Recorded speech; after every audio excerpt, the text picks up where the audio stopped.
Ladies and gentlemen, it is Sea Crew Sports Podcast bringing you the Big 12. The Big 12. More like the Big 10, but I'm going to tell you what. We're going to go over this because we've got a potential college football playoff team again. All right, breaking it down. So let's just talk about Oklahoma for a second. What are the chances Oklahoma is 12 and 0? Well, I'm going to tell you right now. The chances are pretty good. And the reason that they're pretty good is because look at this schedule. They play Houston to start the year off. They've got three really easy non-conference teams, right? And then in the Big 12, they play 9 conference games, which is great. I love that. And they play them all in a row. So basically, every team plays 3 conference teams in the beginning of the season. And then for the rest of the season, they play each other. And the only possible loss that I see in here is Iowa State. I'm going to break it to you right now. I do not believe Texas is going to be, well, what people from Texas want them to be. So the challenger in the Big 12 this year is Iowa State. And Iowa State has a lot of positives, right? They are a team that can slay giants. That means that they've been prepping for many, many years at recruiting the right people in the right fit, and they have hit the nail on the head recently. So best case scenario for Iowa State this year is they're going to win every game except for a loss to Oklahoma. Now, you can challenge me on this because I can also see Iowa State losing close games. So could they be 8-4? Yep, they sure could be.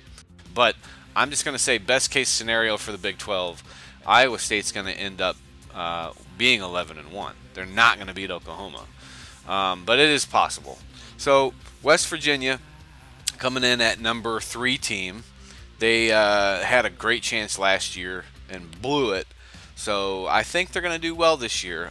They are going to be 9-3 because Missouri's tough, and they're going to end up losing to Missouri. They're going to lose to Iowa State and Oklahoma, but that's it. Because there's really no other team other than Texas that could make them 8-4. So I'm super pumped about West Virginia also in the Big 12. Moving forward, we're going to take a look at, oh, well, here you go, fans. Let me just tell you. Texas, Texas, Texas. All of you Texas fans, you can see yourself, yeah, I understand you were second last year and you were end of season ranked, but that dream is over, ladies and gentlemen. That dream is over. You play LSU, that's going to bring you down, right? You play Rice and then the Cowboys, which nobody would, right? Then you play West Virginia and Oklahoma, and I think that those 2 games you're going to be sitting at 3-3, and you're going to have 2 conference losses, you know, including a loss to LSU, because that Texas LSU game is going to be televised. It's going to be national, and then you're going to go on and you're going to beat Kansas, TCU. Probably a great game with Kansas State, and then you're going to hit Iowa State. So, yeah, I've got you at 4, and that's actually, you know, I don't like Texas. So, all right. So, Kansas State. Kansas State's going to be all right, and they're going to come in just behind the Longhorns. They're going to have a great start to the season because they play, other than Mississippi State, they've got some simple games. So, they're going to be 5-1 to start the season, and then they're going to hit a brick wall when they play Oklahoma, right? And then they're going to probably lose to Texas also and West Virginia. And they're going to end up beating Texas Tech, but end it with a loss to Iowa State. And then you have what I would call the bottom of the Big 12, which is really the Big 10. I think that they should have a division. I really do. I think they should have a 5-5 separation, but they don't, and they've chosen to be different, which is kind of cool. Texas Tech, they're going to end up pretty much like they do most of the years since you know, they had their top 10 team, top 25 team 10 years ago. So nothing to really talk about with these next couple of teams, except the fact that, you know, Baylor's got issues. They're trying to climb back into stardom in the Big 12. You know, never were really a national spotlight team, except for the first year of those playoffs where it was argued that they could have gotten in. But that's really it with Baylor. They're going to struggle a little bit this year, but they're going to pull out 6 wins because they play, cake non-conference teams. And I think that's the way of the Big 12 is that, yeah, we play, 9 conference games, so we're going to make sure we win at least 3. And then TCU still also like TCU and Baylor are basically the same program as far as prominence. You've got wins against the bottom of the barrel Big 12 teams here, and then you got the Oklahoma State coming in, and Gundy just can't seem to get things going again. That kind of stinks for Oklahoma State, but maybe they'll surprise us this year and actually win some games.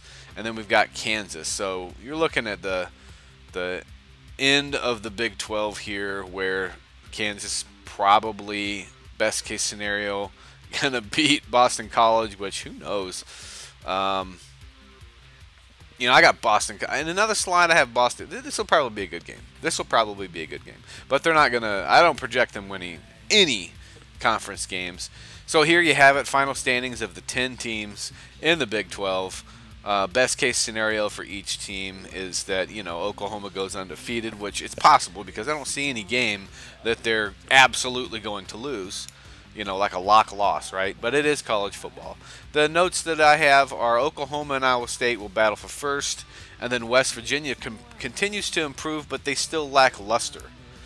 So I don't know what else to say about West Virginia. But then, lastly, Texas, I do not believe they are the team that people want them to be. And I chose to say that specifically because wanting a team to do great and a team actually doing great, okay, are two different things.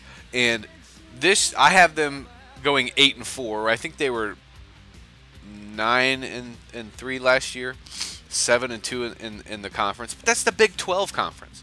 So what happened was Texas got better finally within the conference. So anyway, appreciate you watching this. Next up is going to be the Pac. We're going to review the Pac and see how that's doing. And then lastly, down the road, we'll do the Big Ten.